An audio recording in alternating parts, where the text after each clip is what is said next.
veille de la création, Fils unique du Dieu très haut,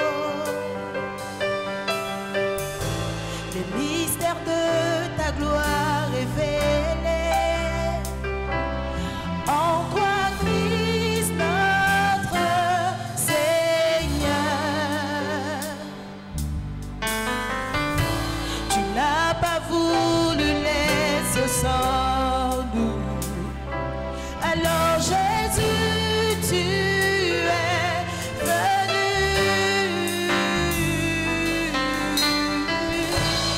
Mystère de ta gloire révélé, en toi Christ notre Seigneur. Oh, ce nom est si merveilleux, oh, ce nom est si merveilleux.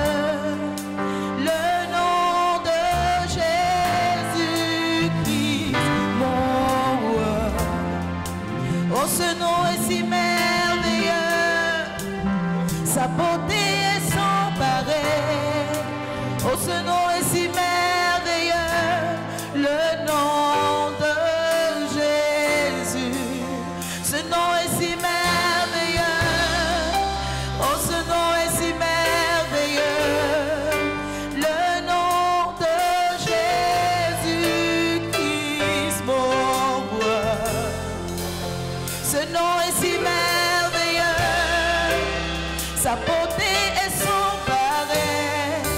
Oh, ce nom est si merveilleux, le nom de ce nom, ce nom est si merveilleux, ce nom est si merveilleux, le nom de Jésus, le nom de Jésus-Christ. Oh, oh, ce nom est si merveilleux, sa beauté est sans pareil. Ce nom est si merveilleux, le nom de Jésus, de Jésus. Ce nom merveilleux est si merveilleux, le nom de Jésus, le nom de Jésus-Christ.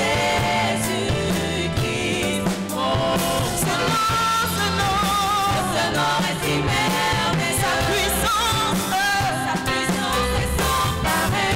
Ce nom est si merveilleux, le nom de Jésus. Ce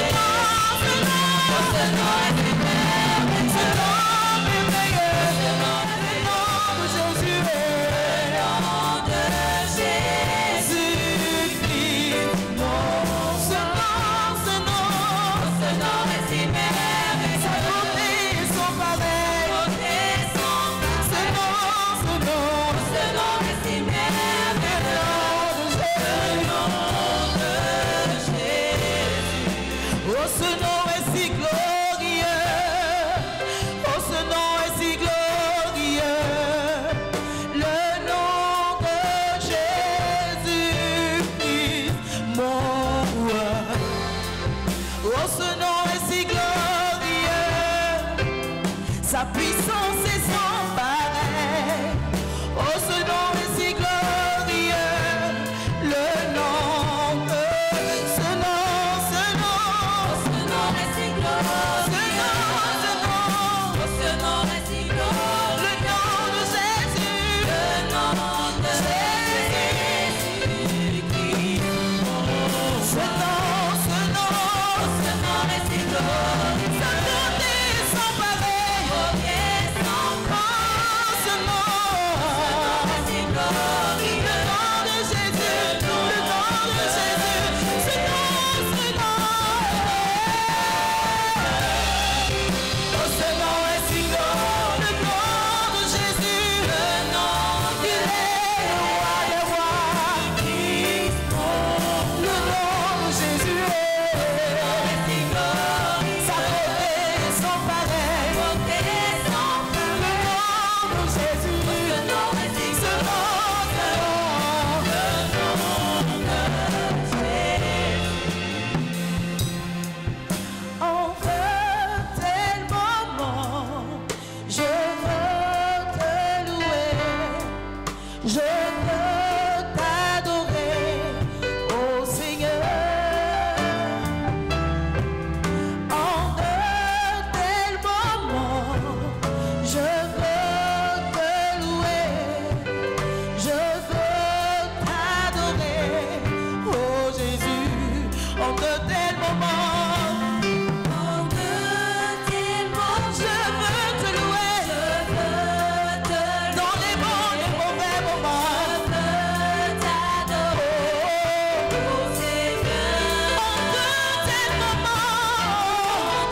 Merci Père pour les combats et d'ailleurs les plus nombreux que nous n'avons jamais soupçonnés que tu as menés en notre faveur.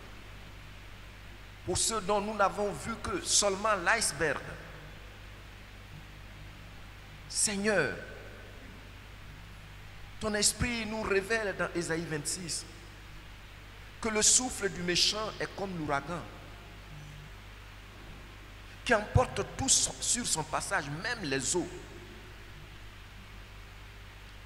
Si toi, le Dieu souverain, tu n'étais pas en nous, le souffle de la mort nous aurait emportés. Seigneur, nous voulons te dire merci. Nous voulons avoir un cœur humble devant ton amour et devant tes hauts bienfaits. Nous voulons reconnaître ouvertement que Jésus-Christ, notre roi, tu es réel. Nous voulons reconnaître ouvertement que nous sommes conscients que tu es souverainement élevé au-dessus des cieux, bien au-dessus de toute puissance et de toute domination. Et parce que toi, Jésus-Christ, tout pouvoir, le Père t'a donné tout pouvoir dans les cieux et sur la terre, nous aussi, nous sommes en vie.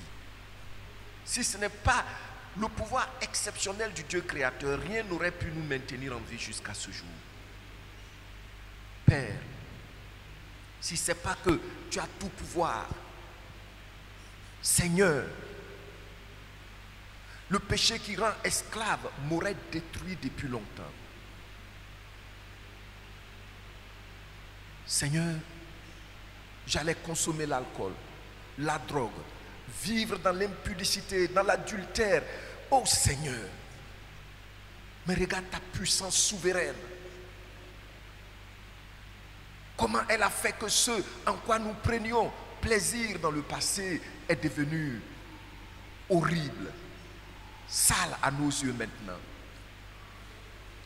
Oui, Seigneur,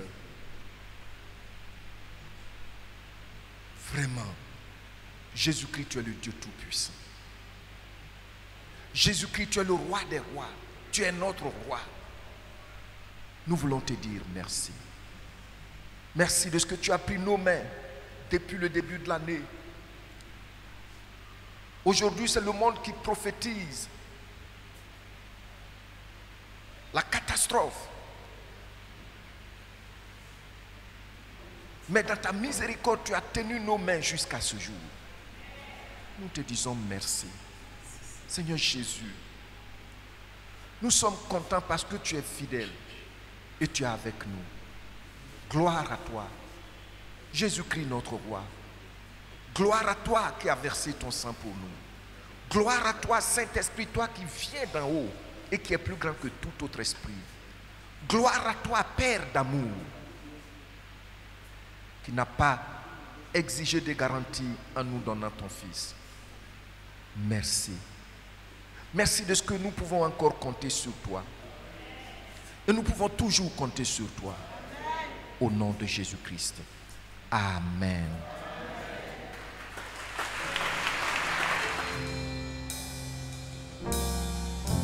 Dieu a une armée qui se lève pour lui obéir.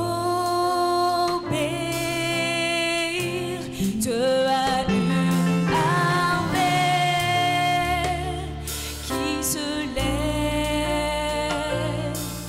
pour le servir. Peuple de Dieu, lève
nous allons avoir ce que j'appelle les ennemis de la foi. Les ennemis de la foi. Tout le monde dit avec moi, les ennemis de la foi. Qui sait que la foi a des ennemis? Est-ce que tu es vraiment convaincu que la foi a des ennemis? Oui. La foi en Jésus-Christ notre Dieu a des ennemis. Et donc, il est important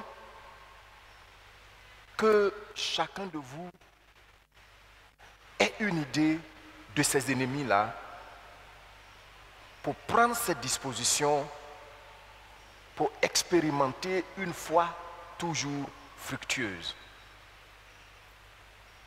Amen.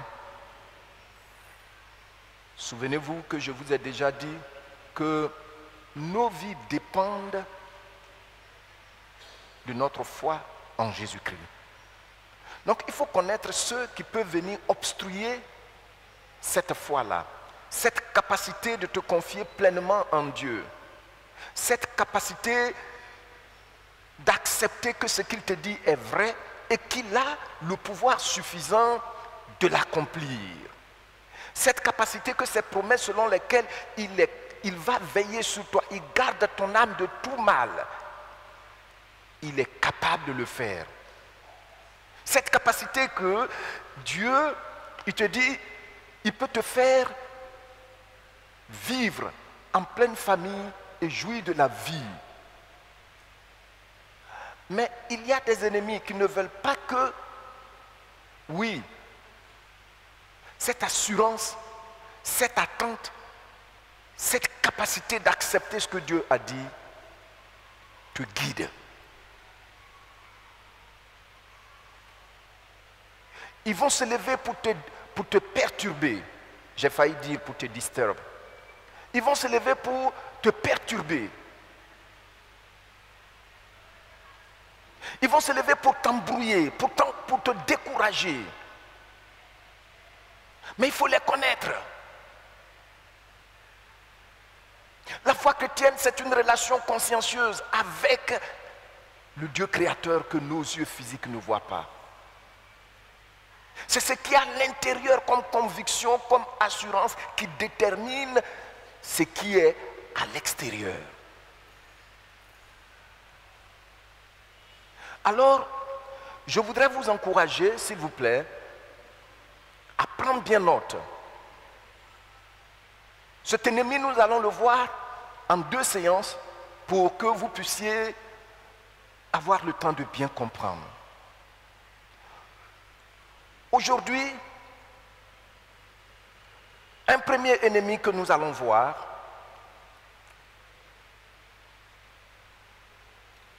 c'est la moquerie.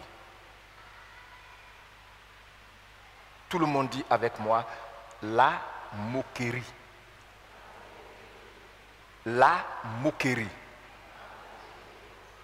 L'esprit de moquerie est l'un des ennemis les plus redoutables de la foi en Jésus-Christ.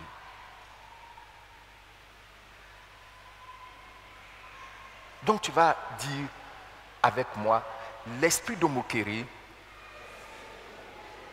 est l'un des ennemis les plus redoutables contre la foi en Jésus-Christ.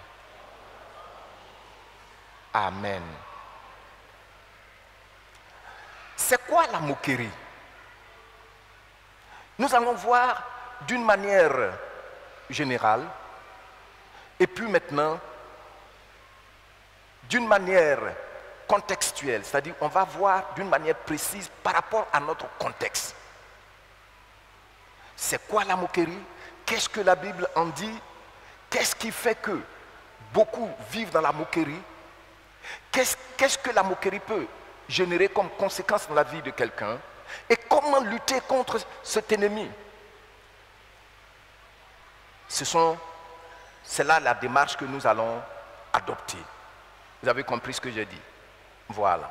Donc, d'une manière générale, c'est quoi la moquerie? Nous allons essayer quelques définitions. La moquerie est un état d'esprit qui consiste à traiter quelqu'un ou quelque chose d'une manière méprisante, irrespectueuse. Donc, l'esprit de moquerie traite soit une autre personne, soit une vérité, soit quelque chose d'autre avec un manque de respect.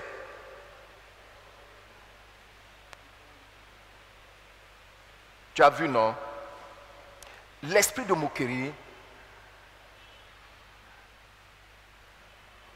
méprise l'autre, ou la vérité, ou ce qu'on nous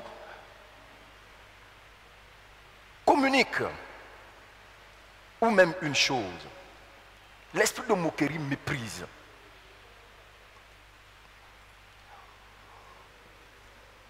On peut dire aussi que l'esprit de moquerie, c'est cet état d'esprit-là qui fait qu'une personne n'accorde aucune valeur à ce qui en vérité demande la valeur.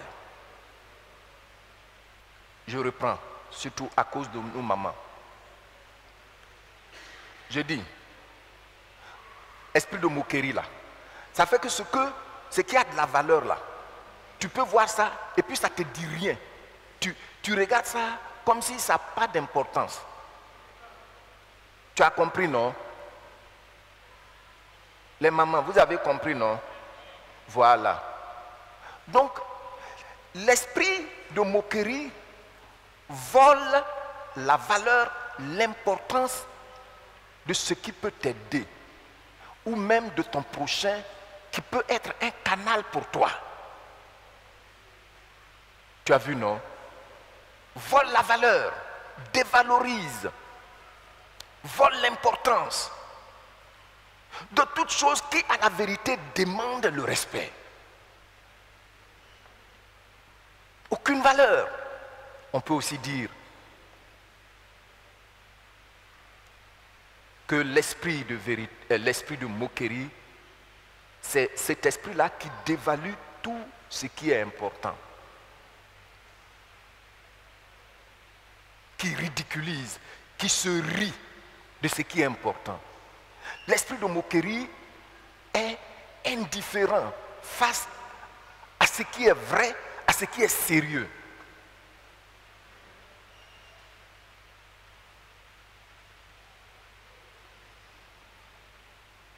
Mais voici un des plus grands ennemis de notre foi.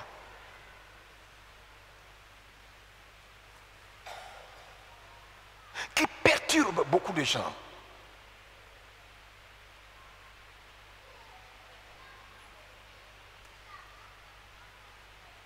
L'esprit de moquerie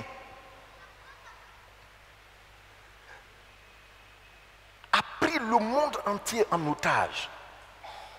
Ça ne date pas d'aujourd'hui. Mais aujourd'hui,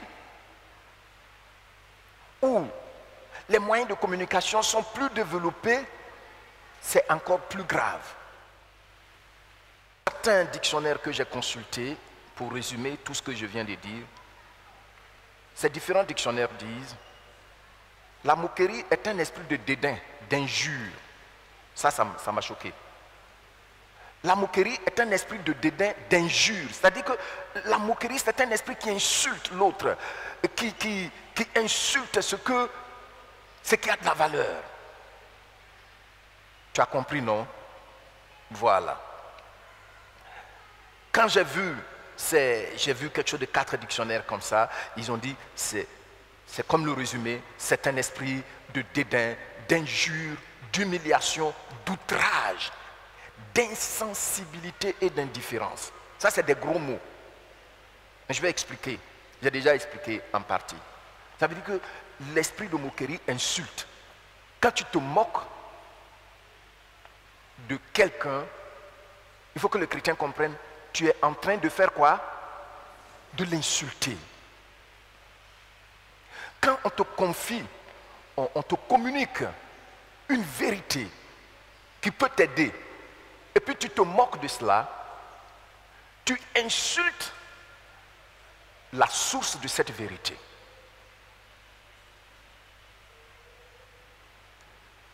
Quand quelqu'un te fait un don, et puis tu te moques du don,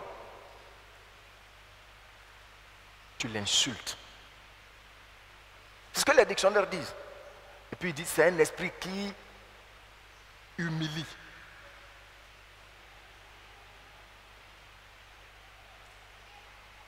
Qui voit, si c'est vrai, qui voit un peu cet esprit? Merci. Maintenant, nous allons voir c'est quoi la moquerie dans notre contexte. Puisqu'on a dit que c'est un ennemi de la foi. C'est quoi l'esprit de moquerie selon Dieu? Prenons nos Bibles, s'il vous plaît.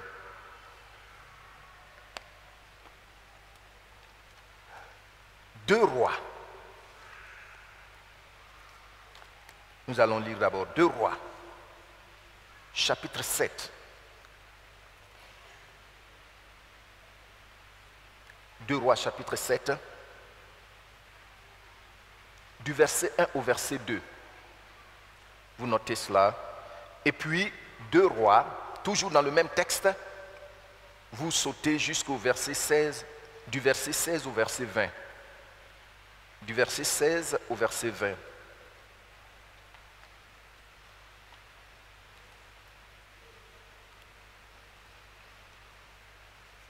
Deux rois, chapitre 7.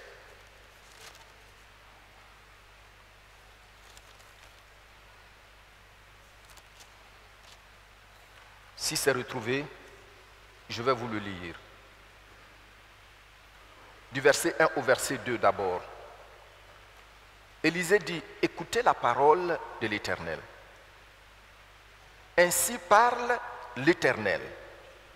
Demain, à 7 heures, on aura une mesure de fleurs de farine pour un cycle et 2 mesures d'orge pour un cycle à la porte de Samarie. L'officier sur la main duquel s'appuyait le roi répondit à l'homme de Dieu. Quand l'Éternel ferait des fenêtres au ciel, pareille chose arriverait-elle? Vous lisez la suite avec moi. Et Élisée dit, tu le verras de tes yeux, mais tu n'en mangeras point. Nous reprenons. Et Élisée dit, tu le verras de tes yeux, mais tu n'en mangeras point. Mais bien aimé, de quoi s'agit-il? Le contexte est clair dans le chapitre 6. Il s'agit du roi de la Syrie ou du roi de Syrie qui est venu pour faire la guerre contre Samarie, Israël, la capitale d'Israël. Puisqu'il y a, après la mort de Salomon, son fils qui a pris le pouvoir n'a pas été sage, donc dans son arrogance, le royaume a été divisé en deux. Il y a le royaume de Juda et puis maintenant le royaume d'Israël. Et la capitale d'Israël est la Samarie. Donc je situe ça pour que ça soit clair dans ton esprit, pour que tu comprennes bien ce que nous sommes en train de dire.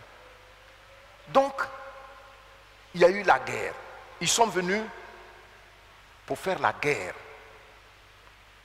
à Israël. Donc quand le roi syrien est venu, comme les villes étaient bien clôturées en son temps, Et même aujourd'hui, la plupart des anciennes villes, vous allez trouver que le noyau est toujours là. Hein, c'est comme Paris, quand vous allez là-bas, on va vous dire telle porte, telle porte, telle porte. Hein, les villes étaient clôturées, c'est parce que c'était clôturé avant. Ce qui fait que quand l'ennemi vient, pour éviter tout risque, qu'est-ce qu'il fait? Il dresse ses tentes aux portes ou à la porte principale de la ville. Comme ça, il s'assoit là avec son armée. Il ne veut pas prendre de risque. Ça a été le cas ici du roi syrien avec son armée. Donc les gens, le roi d'Israël et le peuple sont restés dans la ville pendant des mois et il n'y avait plus rien à manger. Quand vous lisez le texte, il dit que l'aile du pigeon, finalement c'est les pigeons maintenant, mais l'aile du pigeon là, on coupe ça, l'aile du pigeon on coupe, et si avant même tout le pigeon était à 2000 francs, maintenant l'aile du pigeon qu'on coupe là, il faut débourser peut-être 5000 pour l'avoir. Et puis, finalement, l'horreur arrive.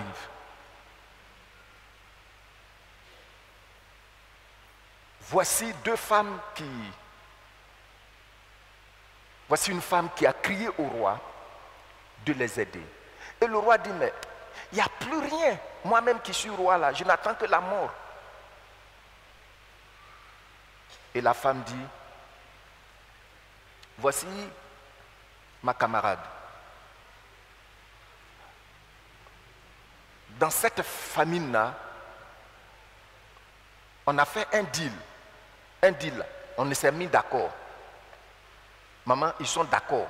Elles sont d'accord. Elles se sont dites, deux femmes-là, que bon, voici ce qu'on doit faire pour ne serait-ce que vivre un peu de temps. Qu'est-ce qu'elles vont faire? Elles doivent manger leurs enfants. Vous pouvez voir ça dans le chapitre 6. Donc les deux étaient d'accord.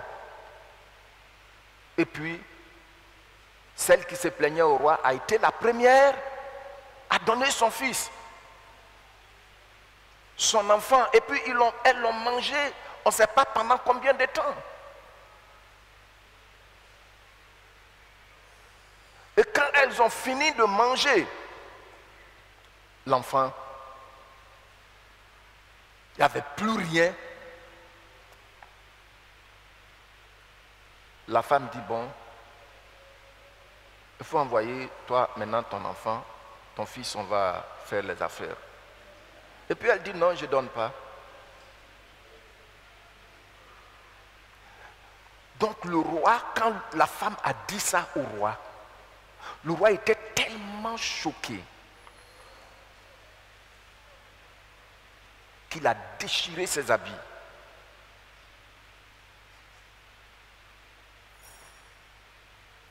Or, avant en Israël, quand quelqu'un est très affecté, même dans les moments de jeûne, de repentance, les gens se mettaient en sac, c'est-à-dire c'est les sacs qu'il portait. Mais le roi, lui, il a porté l'habit de sac là, comme Soukos, ça le démangeait, mais il a porté. Et puis il a porté maintenant son habit royal dessus. Donc quand il a déchiré, et puis les gens ont vu, ils ont compris que le roi n'est pas dans son palais en train de manger chaque jour et le peuple meurt, mais tout le monde vit la famine. Malheureusement, le roi dit que si cette situation est arrivée, c'est à cause d'Élisée, le prophète. Donc, il veut tuer Élisée. Même il a fait une imprécation. Et c'est là qu'il va voir Élisée. le prophète. Mais le Seigneur a parlé au prophète avant que le roi ne vienne, qu'il en voulait à sa tête.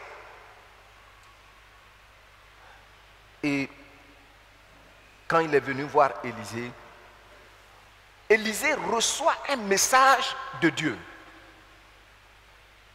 Et le message qu'il a reçu, il prend le soin, quand vous regardez le texte, c'est une citation. Il cite directement ce que Dieu vient de lui dire. Élisée dit, bon, dans ce que nous venons de lire, regardez le verset 1. Qu'est-ce qu'il dit? Élisée dit, 2 points. L'auteur aussi prend le temps de bien noter Élisée, ce que le prophète a dit. Il dit, Élisée dit, écoutez la parole de qui? Écoutez la parole de l'Éternel. Et puis regardez leur formule. Qu'est-ce qu'il dit dans la suite? Après avoir dit ainsi par l'Éternel, regardez la syntaxe. Qu'est-ce qu'il a mis? Pour dire quoi? Que la parole qu'il va citer là, la parole qu'il va faire entendre est exactement celle que Dieu lui a donnée. Donc ça ne vient pas de lui. Mais il donne une bonne nouvelle. Que cette famine prendra fin demain.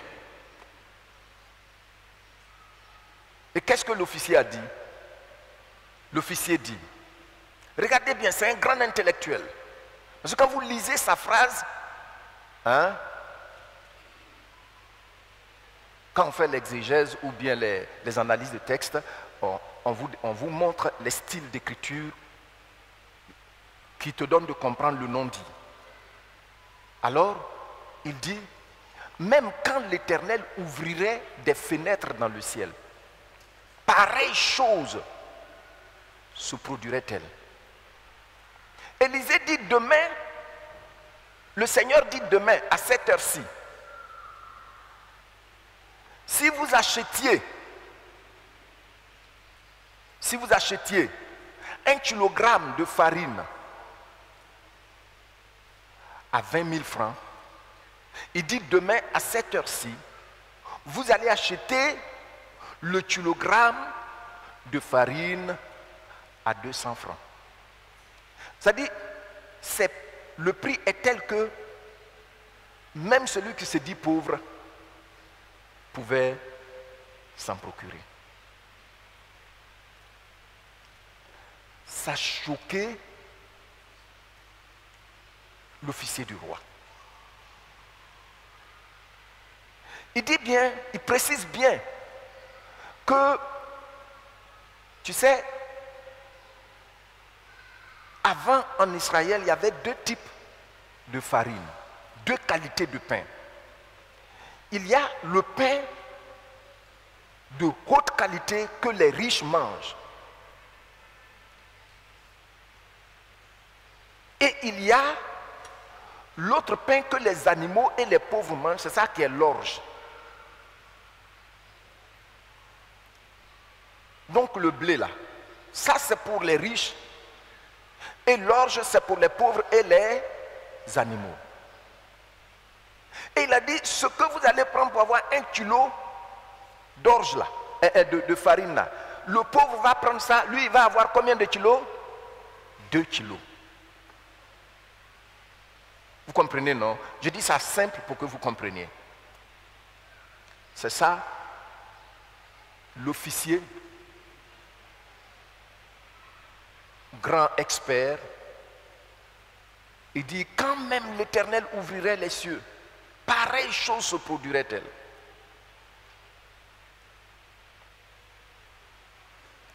Dieu va ouvrir les fenêtres. Dieu, il va ouvrir les fenêtres. Regardez fenêtres de Dieu. Regardez fenêtres de Dieu. Pour une petite ville. Et donc quand vous regardez le style qu'il utilise ici, on dit qu'il y a une problématique. C'est-à-dire, qu'est-ce qu'il veut dire concrètement en posant la question? Ça veut dire que ça ne se fera Jamais. Tu es un menteur. Et même celui qui, tu dis, il t'a parlé là, il ne peut jamais faire ça. Voici la moquerie.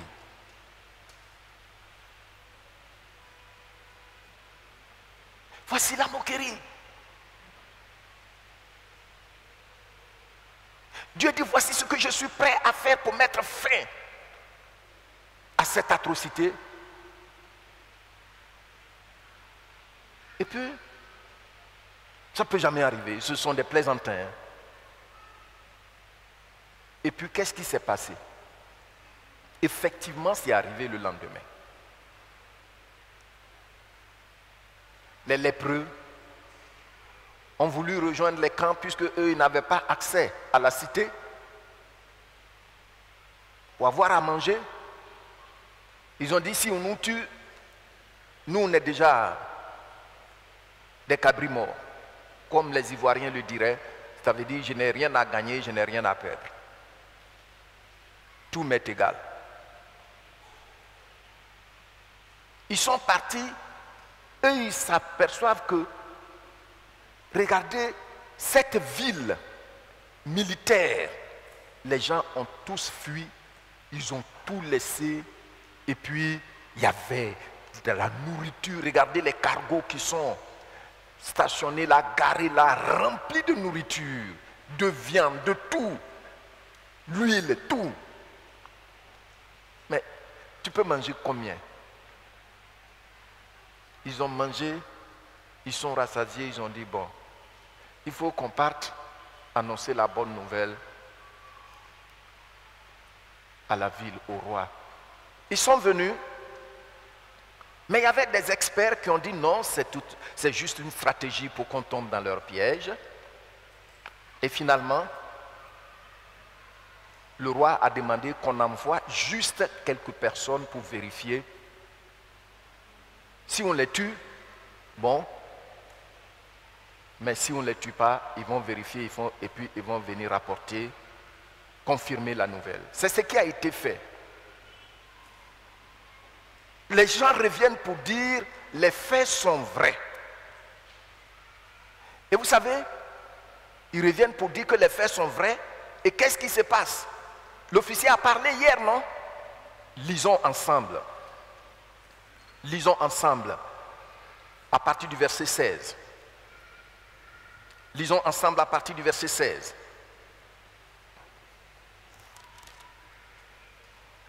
Je lis et puis tu lis après moi. Quand ils ont appris la nouvelle dans la ville, regardez ce qui s'est passé. Le peuple sortit et pilla le camp des Syriens. Et l'on eut une mesure de fleur de farine pour un cycle et 2 mesures d'orge pour un cycle. Lisez la suite. Vous voyez, non? Maintenant, nous continuons. Le roi avait remis la garde de la porte à l'officier sur la main duquel il s'appuyait. Mais cet officier, qu'est-ce qui lui est arrivé? Et puis, conformément à quoi?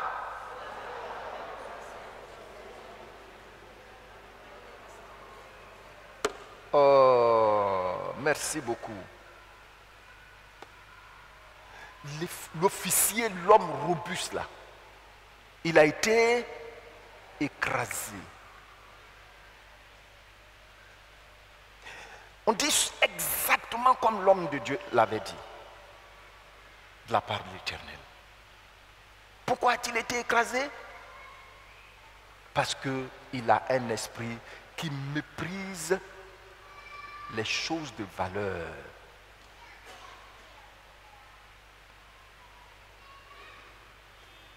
Qui me suit? Merci. Le mépris. On a tellement de raisonnements qu'on finit par tout mépriser. Dieu dit, voici ce dont je suis capable. Et puis toi tu dis, Même s'il y a une fenêtre comme toute la surface de la Côte d'Ivoire, ce que tu as dit là, tu ne peux pas le faire. Quel mépris, quelle injure, quelle moquerie. Bien-aimés, voici ce redoutable ennemi qui menace le monde aujourd'hui. Il a pris le monde entier en bateau. C'est un des collaborateurs bien-aimés de Satan. La moquerie, le rire, on rit d'un rire fade là, comme si ce qu'on vient de dire, c'est de la plaisanterie.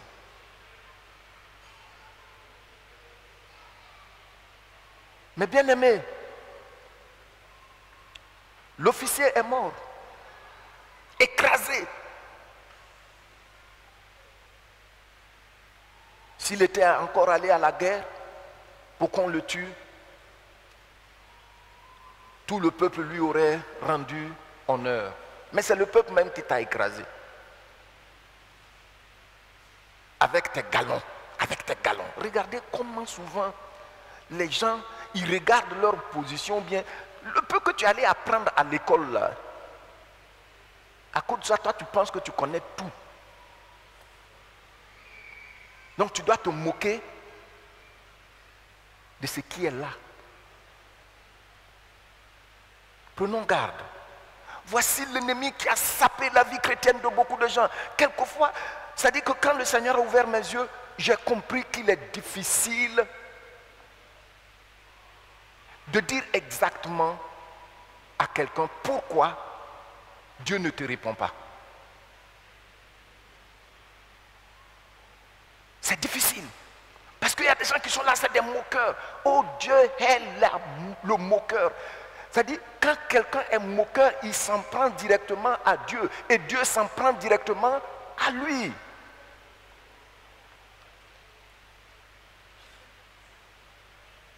Il est écrit que celui qui se moque de son père et de sa mère, l'aigle viendra arracher ses yeux.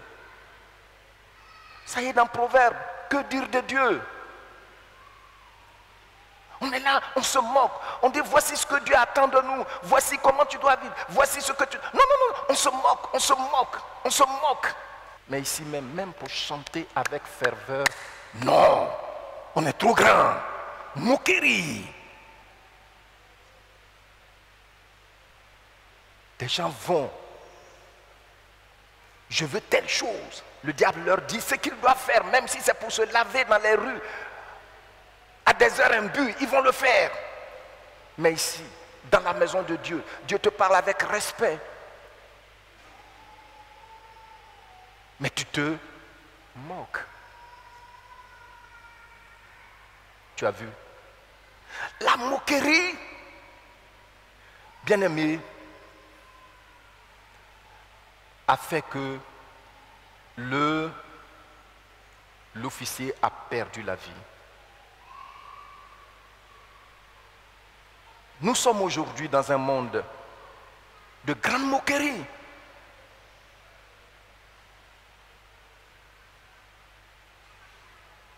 Je dis bien de grande moquerie puisque ça existait avant. Mais maintenant c'est amplifié par la communication, les moyens, les grands moyens de communication. On se moque. On se moque.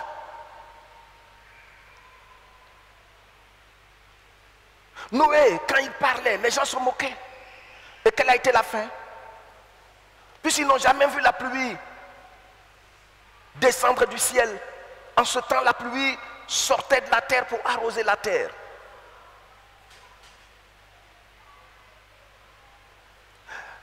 Ils ont commencé à vivre dans la méchanceté, dans le désordre. Et Dieu ne voulait pas qu'ils périssent. Il a parlé, mais les gens se sont moqués. Ils ont méprisé ce qui venait de Dieu.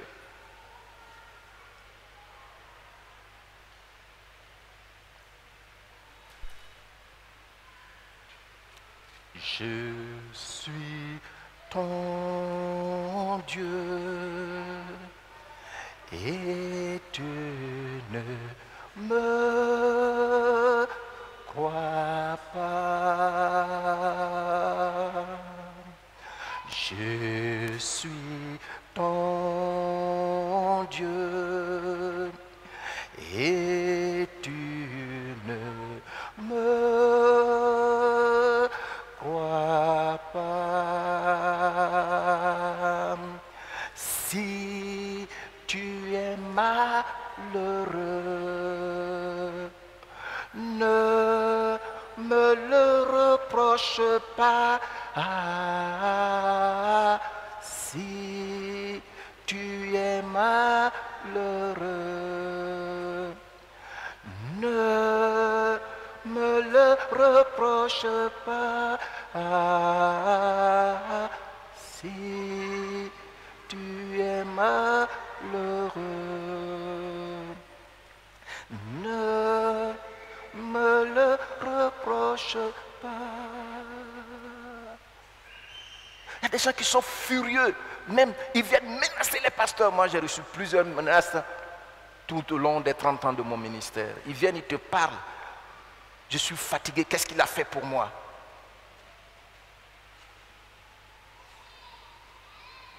Mais à la vérité,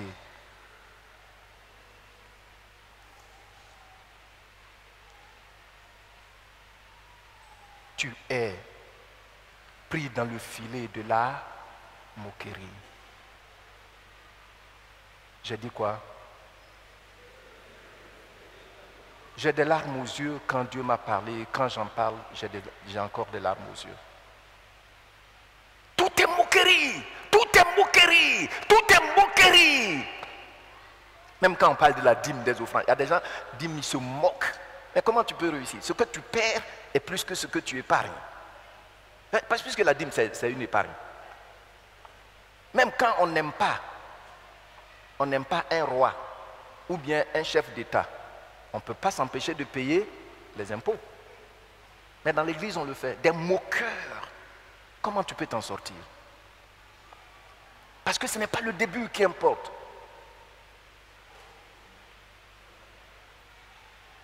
Moquerie. Si tu n'es pas marié, garde-toi pur. Non, non, non, non, non, non, non, non, non. Non. Après, maintenant, on vient. Il faut prier pour ma... Ici, il n'y a pas l'onction de mariage. Ta vie que tu mènes, il n'y a pas l'onction de mariage. Mais pourquoi moi, je me suis marié? Quand je dirigeais, j'ai commencé l'église, je n'étais pas marié. J'ai travaillé 6 ans avant de me marier. Pourquoi je me suis marié? Et tous les mariages qui se font ici. Moquerie. Tu vis comme tu veux. Moi, je dois avoir une maîtresse. De toute façon, c'est mon argent, c'est moi-même. Moquerie. C'est pas comme ça. C'est pas comme ça. Mais bien aimé, on se moque de tout. On se moque de tout. Ce qui peut nous donner la vie.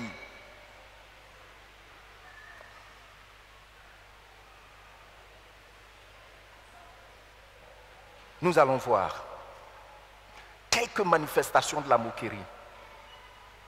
Et donc si tu es malheureux, il ne faut pas reprocher ça au Seigneur. Et puis épargner désormais les pasteurs. Tu vois que l'officier n'a pas épargné le porte-parole de Dieu et ce qui lui est arrivé.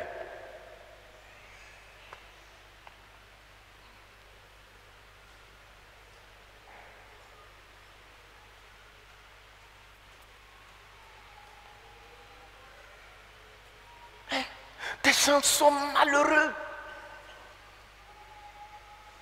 Tout simplement parce qu'ils se moquent, ils méprisent, ils ne prennent pas à cœur, ils ne voient pas la valeur de ce que Dieu leur dit pour leur propre bien.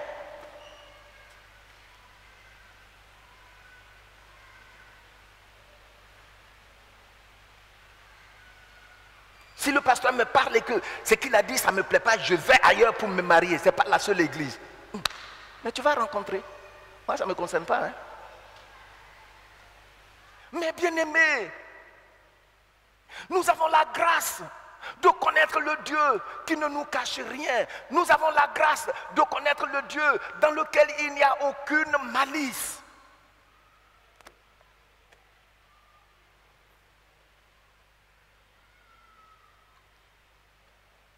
On va commencer un peu sur les manifestations de la moquerie.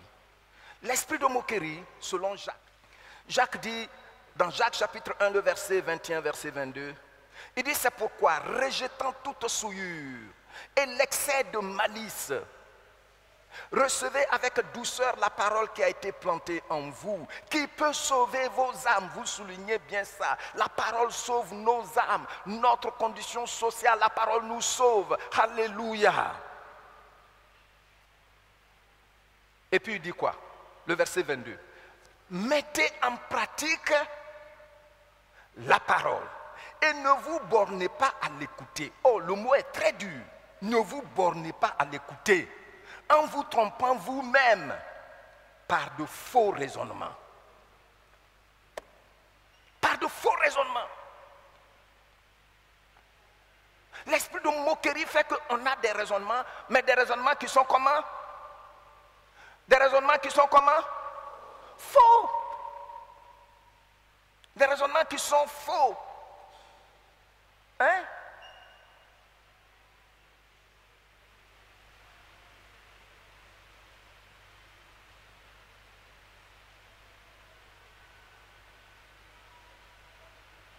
J'ai suivi ce documentaire sur Discovery Science.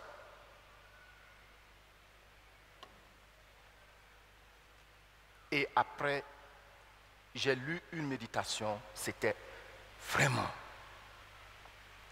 Dans ce documentaire, les scientifiques, ceux qui étudient la Terre, les géologues et tout ça là, ils ont montré que par rapport au réchauffement climatique, eux aussi, ils cherchaient les causes. Que vous voyez que la Terre est ronde, mais au milieu, il y a un feu qu'ils appellent le magma. Le magma. Hein, les mamans. Vous voyez, la Terre, elle est ronde comme ça, non? Mais il y a un feu au milieu. Ils ont trouvé que le feu est tellement en train de bouillonner que, actuellement, quand ils voient la distance qui sépare la Terre ferme où nous sommes actuellement du magma, c'est comme l'épaisseur d'une coquille d'œuf. Mais qu'est-ce que Pierre dit? Pierre dit, ce monde, il dit, tout ira en fracas en un clin d'œil. Mais c'est ça qui est confirmé là. J'ai dit, mais Seigneur, c'est pas vrai. Mais on se moque. On pense que la terre sera toujours là. Le monde sera toujours là. Non. That's not true. That's not true. C'est pas vrai.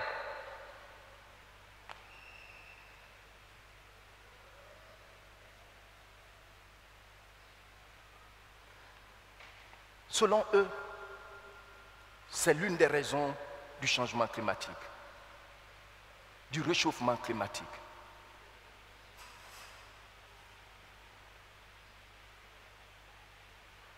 Je dis bien selon eux. Mais nous savons que ce que Dieu a dit est vrai, ça va arriver.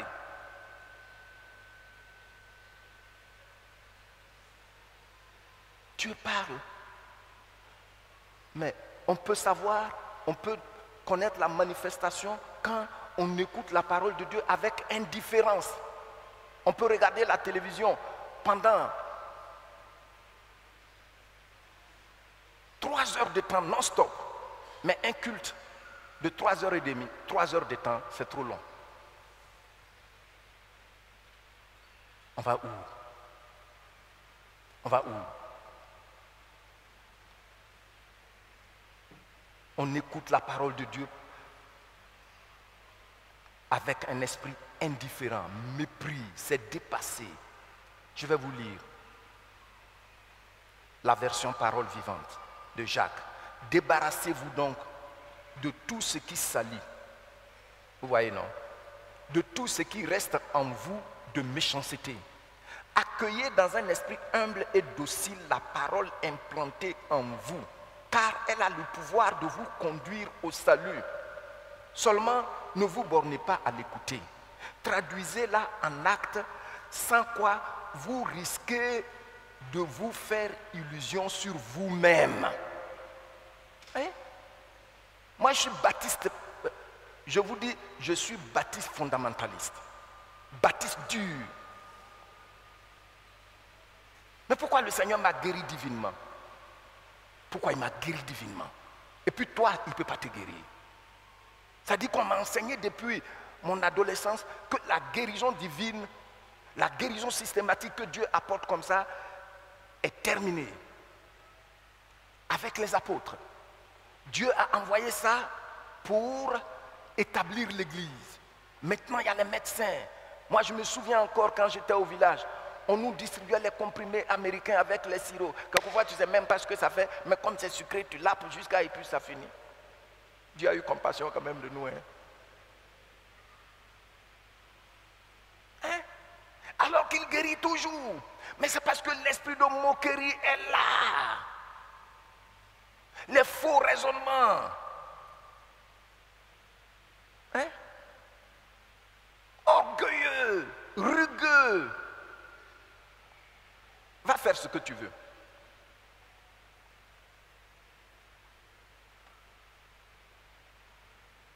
La Bible dit d'écouter avec un esprit humble et docile et de mettre cette parole en pratique. Il dit traduisez-la en acte, sans quoi vous risquez de vous faire illusion sur vous-même. Regardez toute cette acrobatie qui est une manière de mettre un accent sur ce que Jacques est en train de dire. Jusqu'à quand, mes jeunes enfants, allez-vous comprendre? Ils vivent comme ils veulent, ils sont orgueilleux. On se moque. Et puis, si dans l'église, il y a 3 ou 4 pasteurs, on va faire la ronde de tous les 4 pasteurs pour prier pour nous. Mais ça va donner quoi? Puisque tu as l'esprit de moquerie.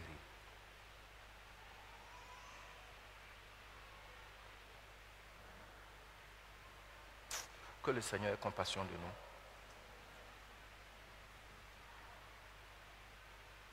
L'esprit de moquerie aussi se manifeste par le fait que, en plein culte, pendant l'adoration, le message, la prédication ou l'enseignement, certains sont sur leur internet, Twitter, WhatsApp ou SMS, en train de surfer, moquerie. Si tu le fais, il faut savoir que tu es en prison. Dieu veut que tu sortes de cette prison. Troisièmement, et c'est là que je vais m'arrêter là aujourd'hui, par la grâce de Dieu, dimanche prochain, on va continuer sur le 4e point. Bavardage et causerie pendant que le message passe. Certains même sortent du culte pour aller téléphoner. Il y a des gens qui viennent au culte avec leur téléphone, dès qu'on les appelle net, ils sortent. Mais tu te moques de qui? Jacques dit, tu te moques de toi-même.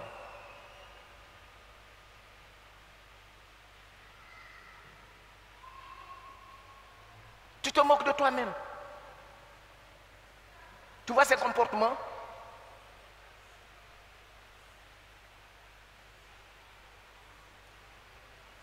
Je vais donner rapidement l'autre.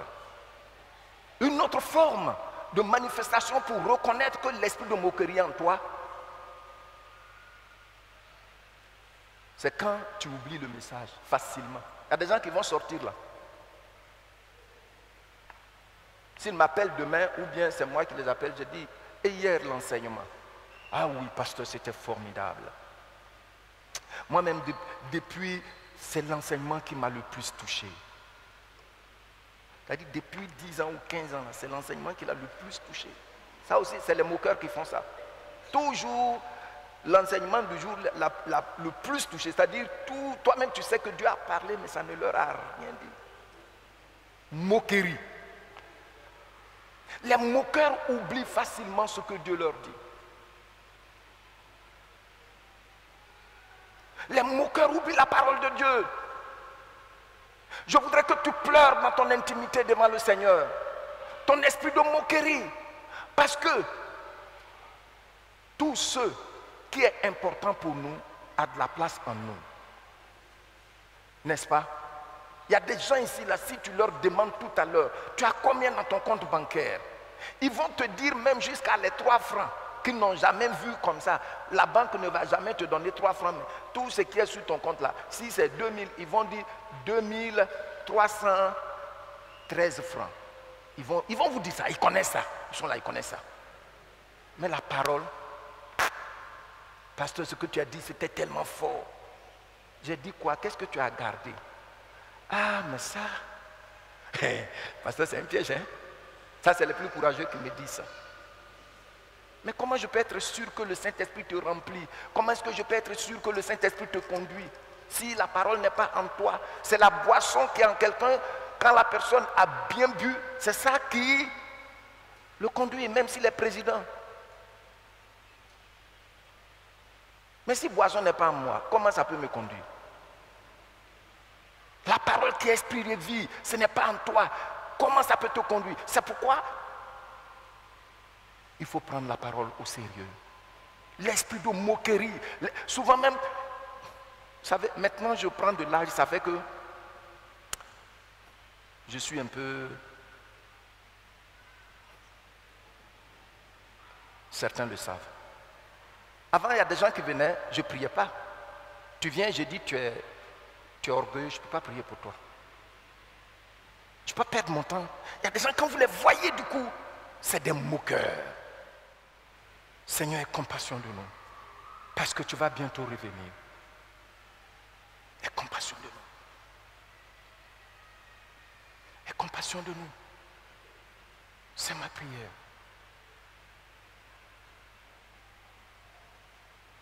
Par la grâce de Dieu. Nous continuerons la prochaine fois en conclusion. Galates chapitre 6, verset 7. Dieu dit, on ne se moque pas de lui. Ce qu'un homme sème, c'est ce qu'il va moissonner. Pourquoi toi tu es chrétien pendant 15 ans, 20 ans, jamais tu n'as entendu la voix de Dieu? Parce que tu es moqueur.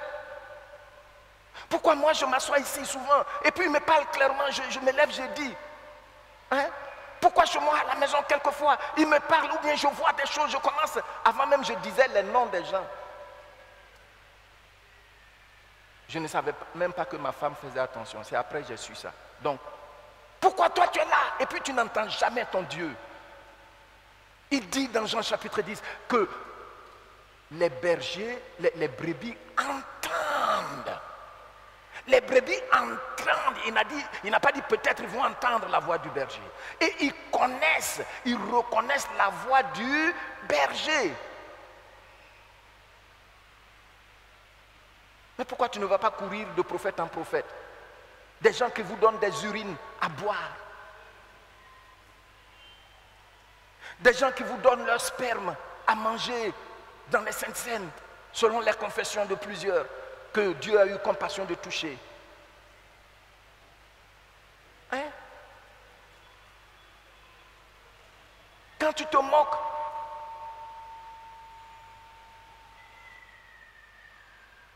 le diable te ridiculise. Il dit, on ne se moque pas de Dieu. Vous avez vu le passage? On ne se moque pas de Dieu. Ce qu'un homme sème, c'est ce qu'il va faire quoi? C'est ce qu'il va moissonner. Tu peux te moquer de pasteur Domoro. Tu peux te moquer de moi. Parce qu'on t'a enseigné quelque chose, ça ne te dit rien. Tu t'en fous. Comme ces cas que je viens de vous citer. Mais tu vas récolter. Tu vas récolter. C'est tellement facile de dire que le pasteur n'a pas l'onction.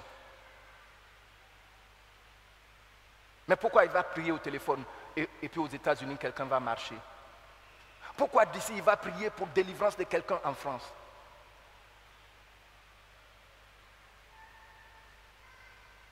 Arrêtez. Prenez un petit temps et dites, oui Seigneur, si je n'entends pas ta voix, c'est parce que je méprise ta parole. Je suis un moqueur. Je vais arrêter ça maintenant. Je suis prêt à écouter. Je suis prêt à lire ta parole. Tout ce que tu me dis, nous sommes venus trouver ça là. Nous allons retourner, ça y est toujours là, ta parole. Je vais obéir à cette parole. Que Dieu ait compassion de chacun de nous. Et que dans cette assemblée, qui que tu es, tu prennes la décision d'obéir à ce que Dieu te dit. Et tu verras comment le Seigneur va honorer ton engagement. Amen. Veuillez vous tenir debout. Je suis ton Dieu et tu ne me crois pas. Je suis ton Dieu et tu ne me crois pas. Si tu es malheureux, ne me le reproche pas. Si tu es malheureux, ne me le reproche pas. Je suis ton Dieu, tu ne me suis pas. Je suis ton Dieu et tu ne me suis pas. Je suis ton Dieu et tu ne me suis pas. Si tu es malheureux, si tu es malheureux, ne me le reproche pas. Si tu es malheureux, ne me le reproche pas. Si tu es malheureux, ne me le reproche pas. Prie par rapport à ce que tu as entendu. Nous avons donné quelques manifestations.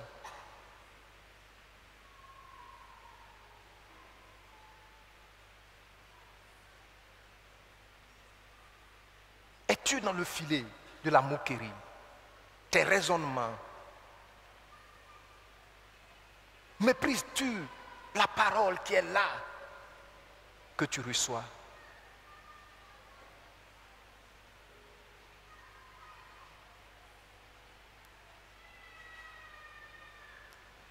Demande pardon au Seigneur.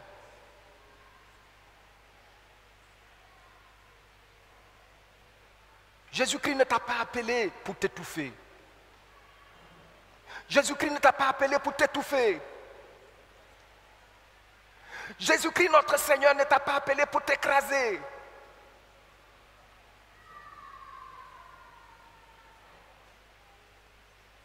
Il t'a appelé pour te donner la vie, pour que tu respires aisément.